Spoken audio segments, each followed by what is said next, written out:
They called it Operation Restoring Justice, our plan to deport all illegal migrants. All interesting in the UK and secure our borders. Very good, very good, very good. For 3 decades, successive governments have promised to get tough, yet the estimated population of people with no lawful right to remain in the UK almost certainly stands above 1 million. Their continuing presence corrodes the rule of law, costs billions in accommodation and welfare costs, distorts low-wage markets, and signals to the world that Britain's borders are open. Very good.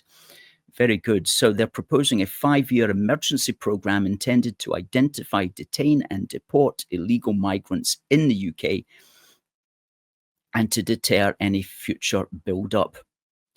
This will, they say, quite rightly, save the taxpayer tens of billions over time.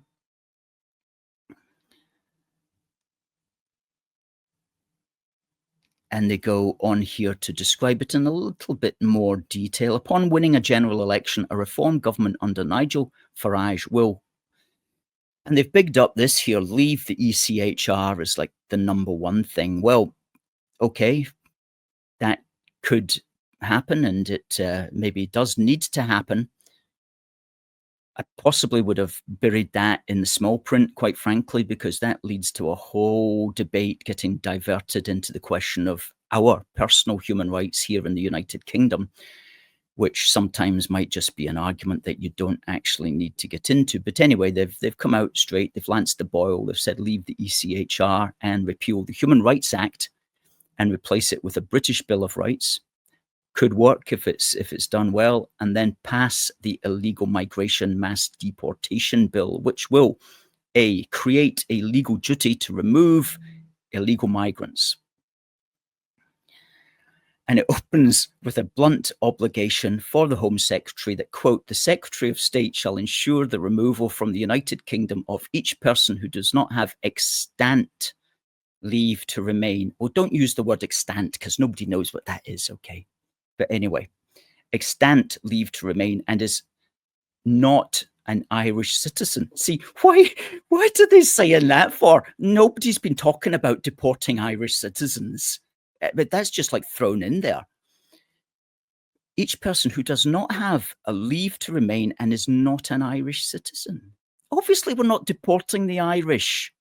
Where did that come from? Oh, man. Okay. The following parts of the legislation are introduced on an emergency basis with an inbuilt sunset clause after 5 years. A sunset clause means that after 5 years, we'll look at it again. If we still like it, we'll add it. We'll continue it for another 5 years. Now, this I really like. That will be followed by disapplying the 1951 Refugee Convention. Now, this is something that we've argued for years now, that we have to leave the UN Refugee Convention. They're saying disapply it basically means the same thing. They've also added another couple of conventions there that they're going to disapply. I personally wouldn't have brought attention to that. I mean, because that's just asking for people for trouble. If you say you're going to disapply the UN Convention Against Torture, guess what the next question from the media is going to be? Are you going to send people to be tortured? Do you support torture? So on and so forth. So sometimes it's best just to deep six stuff like that. You don't need to shine the light on it. Anyway, the good thing is disapply the 1951 Refugee Convention. Derogation is justified. Obviously, it's justified. We're a sovereign nation, or at least we're meant to be, so we can derogate from anything at any time. Create detention power without Hardeal Singh constraints. Now, to be frank with you, I'm not entirely sure. Well, they explain it here. This means illegal migrants can be detained until they are deported. Ah, yes.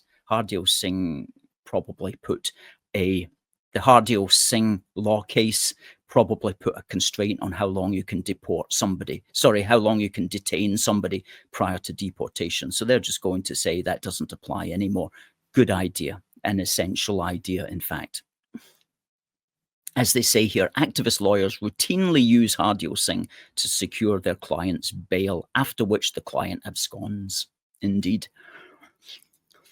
And furthermore, if you came to the UK illegally, you are ineligible for asylum, which is absolutely right. In our book, what we've done is we identified 3 routes which are to be considered illegal. And if you try to apply for asylum after having entered via those 3 illegal routes, then you're going to be detained. And I like this, the next 2 things: re-entering after deportation and destroying ID become criminal offences. That has to be done. You send somebody who's come in illegally, they cannot be allowed back in. And the way you deal with that is you take biometric details and you ensure that they cannot enter legally. And if they're discovered again in the country illegally, then, well, they need to be punished with prison time, which is the correct punishment for such behavior. And as they say here, there will be a lifetime re-entry ban for everyone deported. Fantastic. So good. We won't go through the whole thing, but the point is they've put a little bit of thought into that. It doesn't really it doesn't go into it in any great depth, not in the depth that we go into it in our book.